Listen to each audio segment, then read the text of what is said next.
if you knew you were enough? What would your life look like? What would love look like? This is the Enough Factor broadcast, where we're redefining what makes you enough in life and in love. Now here's your host, Suzette Birnall. Hello everybody, it's your life coach and relationship solutionist, Suzette Birnall, and welcome to my Enough Factor podcast. I want to give a hearty welcome to the Enough warriors out there who follow me from week to week. If you're new to the podcast, our mission is to help you to redefine what makes you enough in life and in love on your own terms by amplifying what I call 3 critical factors of enoughness. They are your voice, your value, and your vision. And by amplifying those 3 factors, I have found that people generally really thrive when those are operating at their most optimized, right? And so today I am excited to welcome you to the podcast.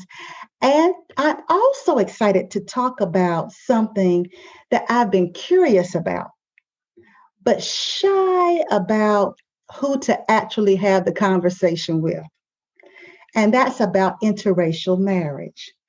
And having that conversation with me today is none other than award-winning blogger Williesha Morris, a fellow member of the WOC podcaster community. Got a shout out to Danielle and the wonderful women who have built such a supportive community for and by women of color. Now, I didn't know Williesha initially, but when she said she loved to talk about interracial marriage, I knew the universe was up to something. And after our very, I would say, affirming, insightful, and honest introductory conversation, I knew she was the right person to have this conversation with. So let me tell you a little bit more about Williesha. Of course, I already said she's a part of the WOC podcaster community, but more than that, she has spent her career either informing and educating others through the written word or helping others as an administrative assistant. She's been a freelance writer since 2012 and has been published in numerous publications. Her blog, My Freelance Life, was named one of the best blogs for writers in 2016. Williesha has been committed to advocating for racial and social justice since 2016. When she's not journaling or searching for the next big story idea, she's talking nonstop about something we share, and that's the Marvel Cinematic Universe. Come on, somebody. So join me in welcoming to Enough Factor podcast my fellow all things Marvel enthusiast, Williesha Morris. Welcome, Williesha. Thank you. Thank you. I do think that the MCU part is probably my biggest, most proud achievement on my resume currently. It's been so much fun over the past I bet it has. 12 years getting to know these folks. So thank you for having me. I'm like really super honored and just appreciate having this conversation with you. And I do agree, our first conversation was very, very impactful. I thought about it a lot actually after we did. So I'm excited to talk about this. Yeah, I was sitting there thinking, dang, I wish I had recorded it. Yeah, it was good. It was so good. So I'd like to start us off by asking what I call a truth and dare question. Okay. Now, it's not like the typical truth or dare game. That's the good news. But the bad news is you don't get a choice of which question you'll answer is truth and dare. So if you're ready, here goes. Okay. What is the truth that being in an interracial relationship reveal about you and dare you to take radical action on? I think the part that resonates with me the most is the radical action part. And I do think that over the years, especially the past 5 years or so, I've had to really identify and embrace my Blackness in any way possible through pretty much art, music, mostly through reading and through video gaming, but just in general, learning more about who I am and who, we are as a people. And I think that became just so much more important, especially in interracial marriage, and to also re-examine whiteness in general and white supremacy. Yeah, yeah. And for the listeners out there, one of the things that I clarified with Williesha, because it's one thing that Oprah said that I have really applied, and that is being clear about what your intention is. And one of the things I told Williesha was that my intention wasn't so much to advocate for interracial marriage or whether I'm for or against or anything like that. It was more so because I really believe in this time of true racial reckoning that we're going through. Yeah. And everything with Black Lives Matter and all of that I'm so curious about what it takes to be an intimate interracial union, given the backdrop of the complexity of our history, Black and white. And so I felt like, if there's anybody who can talk about the work that needs to happen in helping us to bridge that gap, it's got to be folks in an interracial union. Yeah. Because I'm thinking for most of us, marriage is the quintessential commitment. It is the definition of committed intimacy for most of us. And so when you promise to love and honor till death, somebody of another race, especially between the Black and white thing, I'm like, how do people like the Lovings, who ended up, becoming real advocates for interracial marriage and won their case, how do people like that, how did they stay together when things were even worse? Yes. Than they are now. And so that's why I wanted to have this conversation. And listeners, if that opens up a space for you to find love interracially, then I'm all for it. But I really feel like there's an examination that really, that there needs to be some real honesty. And I felt like, Williesha, you and I, especially after our conversation, could really have this conversation about it. That's true. Yeah. And I'm glad you brought up the Lovings. I do celebrate what they've done pretty much every year in their court case that, ended interracial marriage bans in the country. And it does remind me that if anyone understood just the absolute everyday struggle, it was them, because their physical lives were in danger on a constant basis. That's the worst you can possibly get. And that's something that my husband and I no longer have to worry about because of couples like them. So the Lovings especially are just like the quintessential interracial couple in my sense, because they went back and forth between two different states to kind of hide from folks. They still had several children. The kids thing, I'm like, I don't even know how you guys managed to have like 5 kids. But what we go through now is just a fraction of their experience, because really they just wanted to be left alone. They did not want to be these civil rights icons. They did not want to go to the Supreme Court, but they actually didn't go. They actually just stayed home because they were just so overwhelmed by the situation. They just waited for a phone call from the lawyer. They didn't go to DC. They're like, no, we're just going to deal with it, when the call comes in. So it's incredible what they did, and I should definitely remind myself to be grateful that it's not like that for us right now. So I appreciate. So what is your love story? How did you meet your husband? I know we were talking about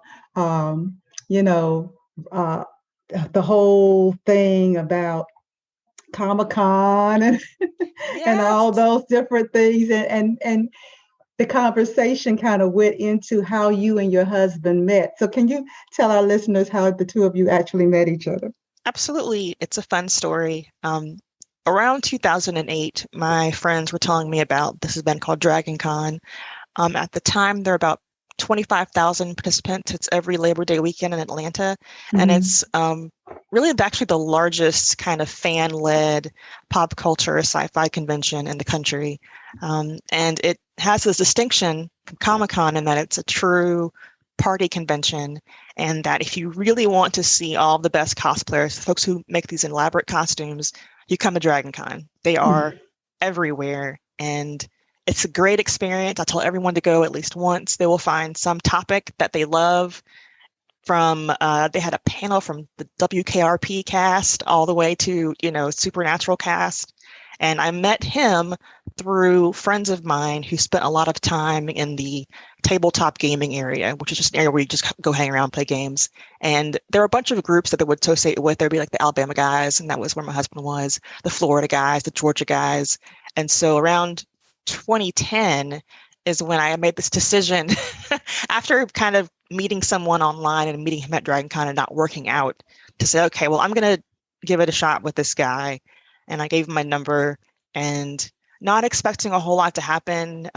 Really more just chatted with his brother on Facebook a couple times. And over the course of a very quick year, we started dating, made plans for me to move here to Alabama, and got married. So in 2012, actually, is the year that we got married, which also happened to be the same year that the Loving Story documentary came out. So that was a very impactful moment for me to see their story kind of come to life in that way. And it's been a whirlwind. I mean, it really has. I cannot believe that it's been almost 9 years since we've been together, and a lot has changed, obviously, in the world since then. But I think where I'm fortunate is that we met at a time where things weren't quite so in an uproar. It probably was a more naive time, especially for me, thinking that interracial marriages could be part of this whole big, racial reconciliation, which in some ways isn't really true. And I also recognize that my husband is someone who he will walk over hot coals to make me happy and to let me be who I am. And that's a rare thing in any relationship, but particularly in this, when in about 2017, when Trump became president, everything changed for me. That day I realized there are people in this country who don't care about us, Black women. They don't care about people of color. They don't care about people with disabilities. They don't care about immigrants. And so it just changed everything. I began to get more involved in progressive politics. And through that whole big role, I've learned more about white supremacy, read more about kind of the impact of, slavery over the past, several hundred years. And all of it gave this whole new perspective about whiteness. And I began to really understand why Black women have chosen not to be with white men for their relationships, because it is hard.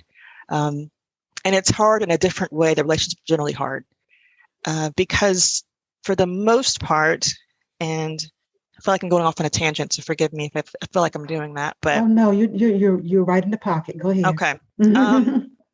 The way I kind of view white people in general is that in the last few years, they've been handed this giant, foreign language book.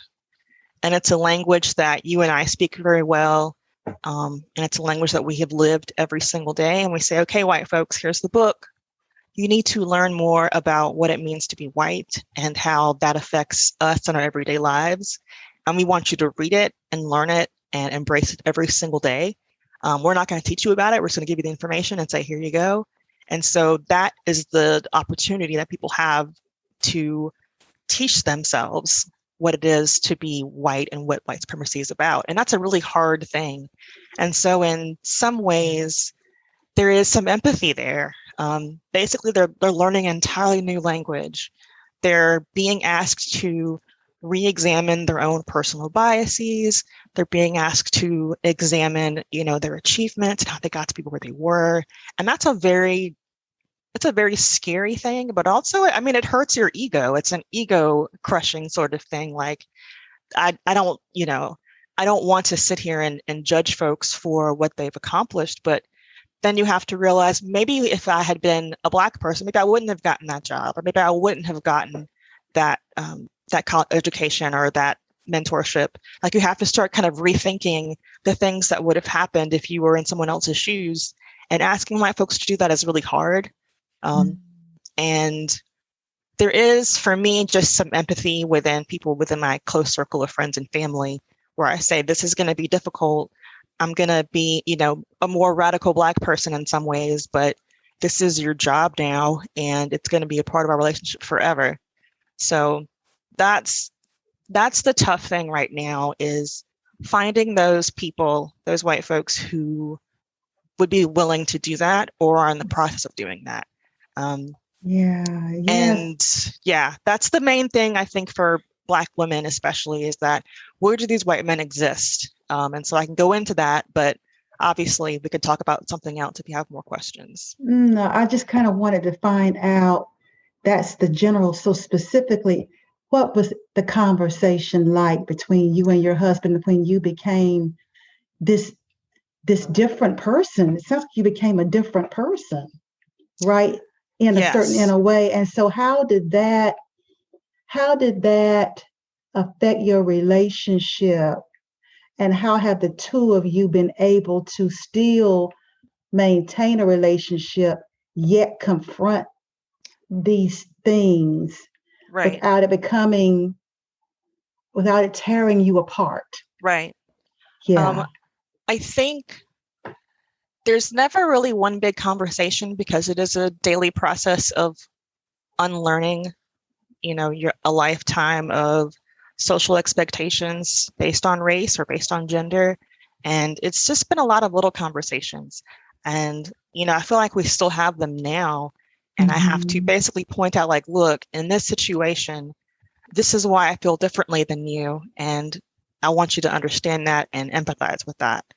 And so that asking him that, it can be really hard. It doesn't always work. We don't always we're not like, oh, great, that's fine. We'll work on that. But it's been a long process of just little tidbits here and there. His background was in law enforcement, which is another whole big topic. Oh, so my. Talking about, So lions and tigers and bears. Oh my. Oh my. Yes. He's a white man from the South who was a Leo. Wow. So just totally coming to him with in all honesty and saying, the things that have been done to me over the years is because of whiteness, and you need to support me in that, and you need to recognize that. And the asking him to unlearn things has been really hard. Like, I haven't forced him to do anything. Like, I haven't said, read this book, or come with me to this memorial. I've wanted to, but he's been like, no, I don't, he's still a little bit hesitant about things like that. But at the same time, even though he isn't like this super woke white guy, he is completely supportive of the things that I do and supportive of the racial justice that I'm looking for. And that's really all you need in a relationship, is just the support, the pat on back that says, what you're doing is great, I support you, and that's it. I don't think it requires like this complete mindset change. And it depends on the person, obviously. I have a husband who's very, very smart. He is fairly open-minded, considering, he grew up in Alabama, obviously. He's fairly progressive already. And it just required a lot of more or less just kind of small pushes towards changes, like introducing him to the idea of unconscious bias, which he still has a hard time with sometimes, or talking about how, slavery or the slave trade has affected people over the years. Just little things that I come across that I say, you probably really enjoy this, and maybe he'll watch it, maybe he won't, but at least I've given him the opportunity to learn. But in that sense, like, with like everything, like if you have a husband who goes out drinking too much and you really would like to change him, you can't really force that upon someone. Like they have to be willing to make those changes themselves and learn how to be better on their own. And that's another whole idea of like acceptance, like radical acceptance. Like I have to accept the fact that my white husband will not understand some of these concepts that I'm giving him. He may not even want to embrace them, but I have to accept that and love him despite of.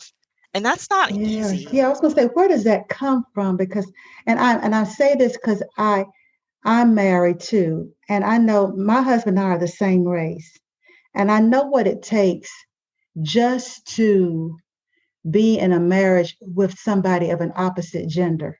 Right, exactly. That grew up socialized differently, Yeah. see things differently. And he and I were talking about it this morning about how that I'll never be able to understand things from a man's perspective. Right. And that he'll never be able to understand things from a woman's perspective.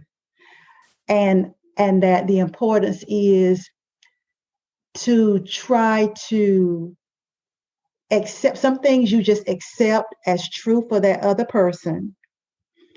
And you respect that it means that much to them.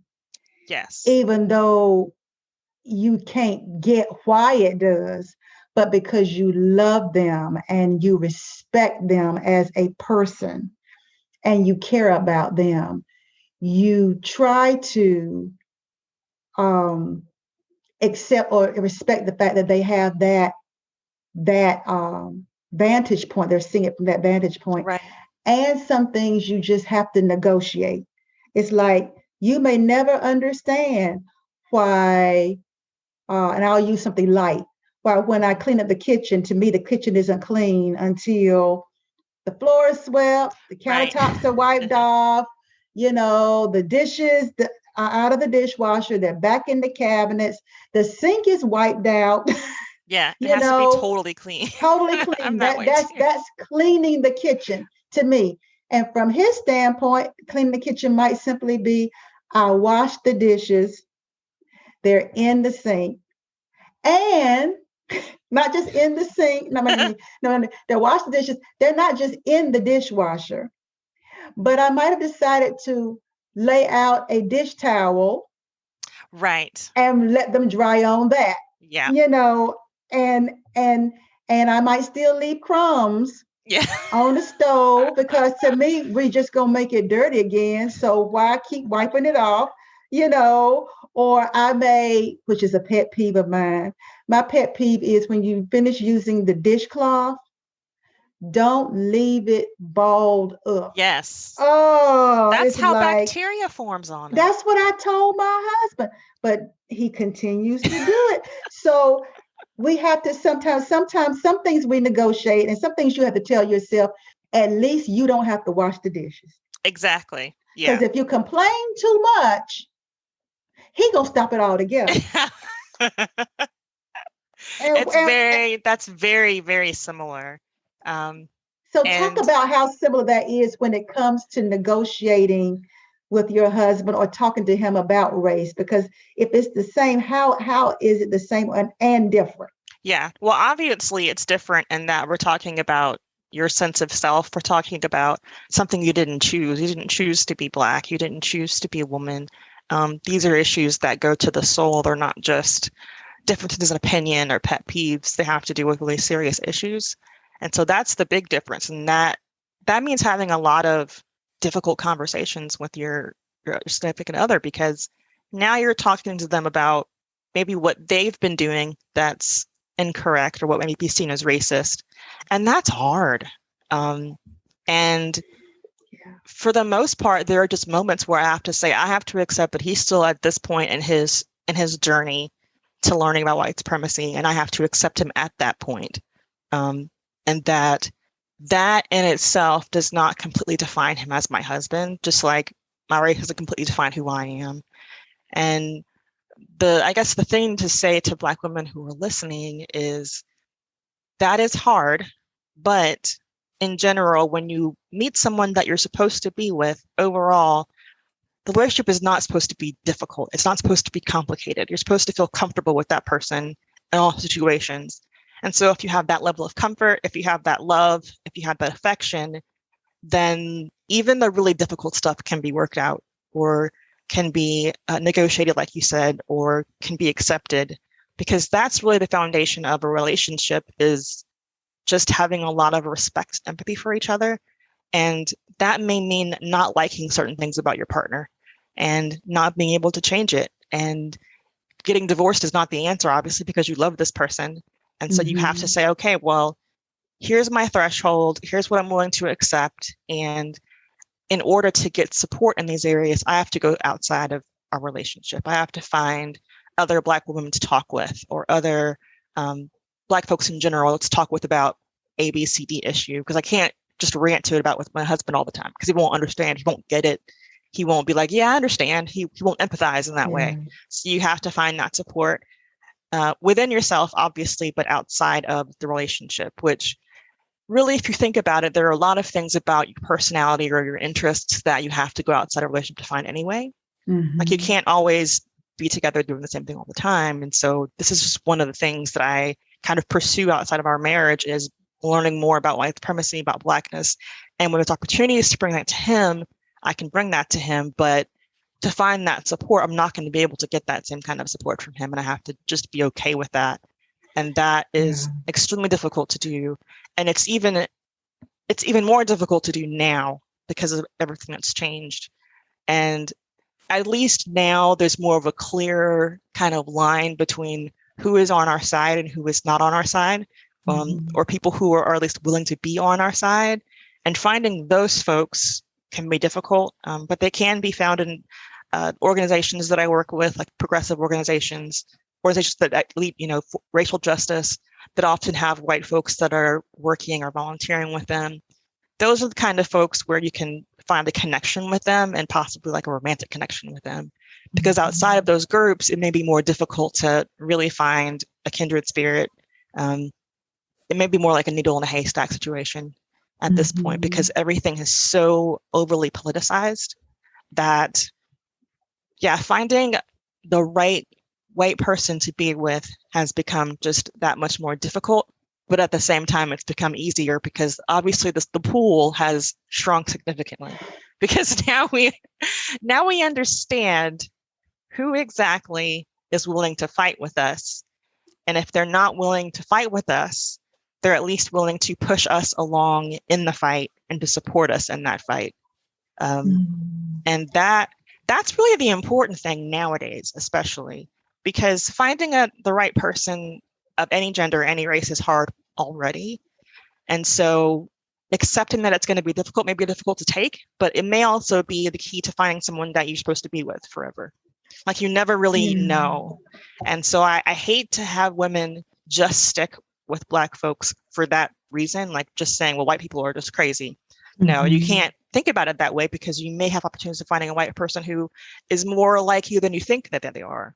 And so I'm always encouraging expanding like the racial barrier as far as folks that you may want to be interested in dating, because there's people out there that, may be more relatable to you than a Black person, of that same age or, interest. So it's important just to stay as open-minded as possible. But at the same time, you have to be really protective of your self-worth and your values. And you have to make sure that you're not crossing or making any kind of sacrifices to that part of you to be with someone, no matter who they are. When you were talking, I thought about something that my mentor and coach, Patrice Washington, said. She said, everybody deserves the dignity of their process. Yes. Oh, wow. That's great. And whether you are in an interracial couple or in a same-sex couple, or, whatever union you subscribe to, that you're not going to agree on everything, and you're not going to see things the same way. And people grow at different rates. Yes. People grow at different rates. And so you cannot deny that person the dignity of their process. That's very good. That's huge. Yeah, because I've also found that if you don't and you push people too much and they're not ready, you can create a you can make an enemy out of somebody who would have been an ally. Exactly. And that is something that you never want to do. And that's in any context. That could just be in friendship or career. You really should be open to, talking with anybody, because that person may be the key to unlocking your, $1 million business idea. You have no idea. You never know. So yeah, I definitely agree with just trusting that person's process. That's really good. Because I love this. I don't know if you watched this before, but it's now they have it on MeTV. At least they used to. It's called Any Day Now. I have not seen that. No. Oh man, I wholeheartedly recommend it. Okay. We were watching it during the whole BLM emergence, and it brought home so many things, because this dramatic series takes place back in the 60s. Okay. And there's so many similarities, until sometimes my husband and I would sit on the sofa and just grab our heads and say, "Oh my God, this is play by play." I mean, play by play. Yeah. And one of the episodes that I found that demonstrated this whole thing about a person having the dignity of their process. Of course, it's about friends, a Black friend, female, and a white female, who become friends at a time when it was not something that was encouraged. Right. It was during the height of the civil rights movement. People were being lynched. I mean, so many things were happening. Yet these two unlikely people became friends. And in their adult life, they still remain friends. And there was I'm trying to remember the person's name, but anyway, the white friend was married to her childhood sweetheart that happened to be a white man. And their daughter ended up getting pregnant by a Black man. Oh, wow. And even though to a certain degree, they thought that they were kind of evolved, especially because she always had this Black friend. Yes. And her childhood sweetheart, they were always in each other's orb. All three of them were in each other's orb. But this brought to the forefront some hidden biases. Yeah. Because in a very intense argument, because she was a firecracker, in a very intense argument, he ends up at saying that he cannot stand the fact that a Black man was doing his daughter. Oh, wow. And he didn't want to hear that in the next room, because, of course, them getting married young, they ended up moving in with them. And he was like, I cannot, either they're going to have to go or I'm going to have to go. And of course, she was not going to put her daughter out. So guess who had to go? It was like, okay, so they had this contention between them. And I remember she was talking to her Black friend about it. Her Black friend said, well, you got to kind of give him a little bit of grace here, because this has got to be hard for him. And she was like, well, he's racist, la, la, la, la, la, la, ranting and raving. And she was like, well, you got to kind of, it's kind of hard from his standpoint, this is his baby girl, this is his daughter, and she's with a Black man pregnant by him. It's like, and so they get married and everything, and they move in. Well, anyway, what was demonstrated over the next couple of episodes was once she had the baby, and how he fell in love with his grandson. And it opened up a heart space for him, to the point that when he and his wife went out and there was a Black guy that was the bartender, somebody came in or something. They were showing them pictures of their grandbaby, who of course was brown. Yeah. And they were looking at the pictures of their grandbaby, and somebody said something, and he kind of laughed with the bartender and said, yeah, because we all look alike. Something like that. And they kind of laughed, but you saw him evolving in his own way. Now she tried to push, and for a minute there, they were gonna make it. Because they were like, woo, serious argument. But somehow their love, though, the love that they had from when they were children, somehow or another, it was clumsy, it was weird, it was messy. But he ultimately came back in and helped find a place for his daughter and her new husband. And they had to be there to keep the baby and do different things. And in them being around that, it opened him up in a way that her trying to force his hand never could, which causes me to ask this question. With your husband being in law enforcement, have your conversations with him opened his eyes where he is more aware of maybe some of his own biases in that regard?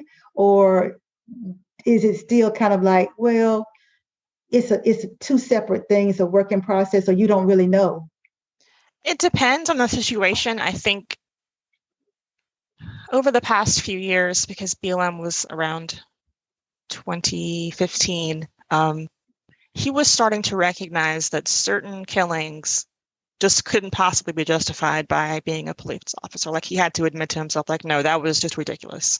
And especially with George Floyd, especially, like, it's very clear this was not supposed to happen. I don't know if I've gotten him around to accepting the fact that the entire system is unjust and the entire system needs to be reformed. I don't know if I've gotten him there yet. But I do think that when it comes to specifically police killing Black people, he is very aware that the situation is not good. It's not a good outlook for cops, especially, and that those are things he's not really proud of. And thankfully, he was never actually a police officer. He worked in a law enforcement organization. Gotcha. So he never had to deal with that sort of thing. But I think he knows now that the system is flawed, or people would say it's working as intended, depending on who you are. But yeah, he is definitely more open to understanding that these killings they're not justified. He understands de-escalation processes. He understands that sometimes people need to be approached by a mental health counselor and not a cop. I do, and actually, I haven't talked with him about this, but I think he does. I think he would support defunding police, in that he'd rather see the money go towards other organizations that actually help people. I think he'd be okay with that, and really, he understands that his work is very, very difficult, and his work was also very, very flawed. And there were a lot of processes that he didn't understand that had nothing to do with race. So, but yeah, there's been conversations about that, and how, he's talked to me about different things that I've come to understand. Just little things like, why does it take, so many shots to take someone down? And he explained to me, okay, well, it's actually dependent on the gun that you're using, and that it's actually very difficult to stop shooting when I start shooting with someone. And I didn't realize that was a thing. I didn't know that either. It's very difficult to stop. Depending on the actual gun, you do more than 2 or 3 shots. And that also, you're always targeting center of mass, because you're specifically trying to stop that person. Now, whether that person dies or not is another whole thing. And with George Floyd, that whole thing was different, because that was like an illegal maneuver that he was doing. But he taught me things. I was like, oh, well, it makes sense that they would use center of mass, because he said, cops aren't sharpshooters. They're not in the military. They can't shoot a gun out of someone's hand or a knife out of someone's hand. It's just not possible for them to do that. And so, yeah, I've actually learned more about what it means to be a cop in that sense. But that also, just from talking with him about people that he's worked with in the past, the it's funny, the organization itself, like policing in general, is very well funded, but in our area, especially, cops don't get paid very well. And so they're really like scraping the bottom of the barrel when it comes to hiring these folks. They're hiring folks that shouldn't have any job, or they don't, let alone a job with a gun involved. And so in some instances, it is the fact that cops aren't making enough money, cops are being overworked. And I think I probably could convince him that letting go of some of these responsibilities, like you shouldn't have to go to every domestic, shouldn't have to go to every disturbance call, because that's not a really cop's job. I think I could convince him to, look at defunding more, because a cop can't be everything. That's really the overarching, theme of anti-policing is a cop should not be everyone to everybody. It should not be a judge. It should not be the prosecutor. It should not be a mental health person. It cannot be a social worker, and on and on and on. It's just, it's not possible. And there are people who are trained in these different areas that should be replacing them in these duties. And so I haven't had the conversation with him in a while, because I'm reading a lot about police abolition more frequently.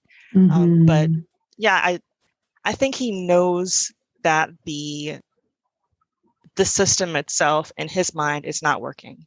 And that he had never really thought about being a cop, but especially now, it's not a viable. Dangerous. Yeah, especially you don't January, really know what to expect. Yeah, the January 6th, I think it's 6th. Oh my gosh. Okay, yeah, and I didn't even read anything about that because I was just so overwhelmed. But yeah, those officer stories, just from the little bit that I heard, I was like, I can't even imagine. And so I really don't think I would have. I don't think I could have married a cop, to be honest. Even in 2012, when I wasn't as aware of what was happening with police violence, just him being in danger all the time would just not be be good. Yeah, I'm with you. To shift it just a little bit, I do want to ask one more thing, and I'm looking at our time too, because this is such a wonderful conversation. But how do you handle, how sometimes you're looking at the rom-com, or you're looking at, a TV show that involves an interracial couple, and there's always that situation where the Black person is sitting among a lot of white people that are saying things that person finds personally offensive, but they don't realize that it's offensive. And then when it's brought up to the spouse is almost like, oh, no, they didn't mean that. Oh, no, that's not, no. Have you ever had that kind of situation come up? And if so, how did you all handle it? Yeah, we've had situations, several of them, where people have said something blatantly racist to us as a couple. And in that sense, we just walk away and laugh about it later, because I think more or less our personal safety is more important than trying to get back at whoever that person was. But yeah, I think there probably has been times where I've said, blah, blah, blah, this has happened. And I think it's because I was Black. And he was like, no, it probably could have been this. But yeah, it has happened before when he's not been in the room at the time. But yeah, I can't think of anything. But when you all do have a difference, how do you all resolve it? Or is it that you just kind of like, well, he has the right to his opinion, so it doesn't really bother me that much? Yeah. I guess it depends on my attitude that day. Because there are some times where I'm like, no, you really need to understand that this is wrong. And we may get into an argument about it, and we may not actually resolve it, but at least he understands my point of view and has something more to think about when the conversation ends.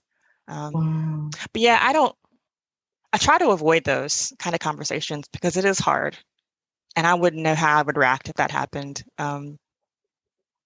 And yeah, most of the time that it's happened, I've been without him. He's never been in the room when it's happened. So it's difficult for him to gauge, like, was it racist? And I have to explain to him, yeah, it was because of this, this, and this. So you don't have that happen like with his family or friends or the opposite. When he's maybe with some of your Black friends, does he feel like the odd person out? Like, he does feel like the odd person with Black friends. Okay, I feel very nervous here. But he's not a super social person anyway, so being in a group anyway is just uncomfortable. But yeah, I've taken him to baby showers where he's like the only white person, and he's like, oh my gosh, this is so uncomfortable for me. And yeah, I have yet to really dig into situations with his family, because there have been things that have been said when he's not there that I've had to talk with him about. And yeah, those are really hard. Yeah, I And think when we saw the interview with Harry and Meghan about something like that, yeah, it's kind of hard. it is. And it's like, is our relationship worth destroying because of an ignorant family member? Mm, Um, but yeah, sometimes, I mean, it's usually not. It's usually not worth it. But that is dependent on the strength of a relationship in general. So, yeah, and that's what I hear, the overarching, out of our conversation, the overarching thing that I'm hearing, and listeners, of course, we want your feedback of what you're hearing. But what I'm hearing that's kind of helping me to see what that grace is, that secret sauce is, that thing that you all discover that I wish on a grander scale, Black people and white people could discover, is the value that you place on the relationship. right. It doesn't mean that you abandon your realities Yes. or your experience. Very It's true. just that at the end of the day, the relationship that you all have is bigger, broader, more important than these other issues that are important as well, but they're not deal breaker. Yes. They're Yeah. not deal breaker issues that somehow or another in your relating, you found something so valuable between the two of you that even in brokering these very difficult, very hard conversations, there is a trust there. There is a commitment there. Yeah.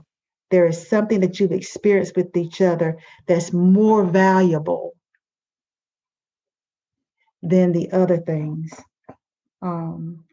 that the other person doesn't quite understand. Yeah.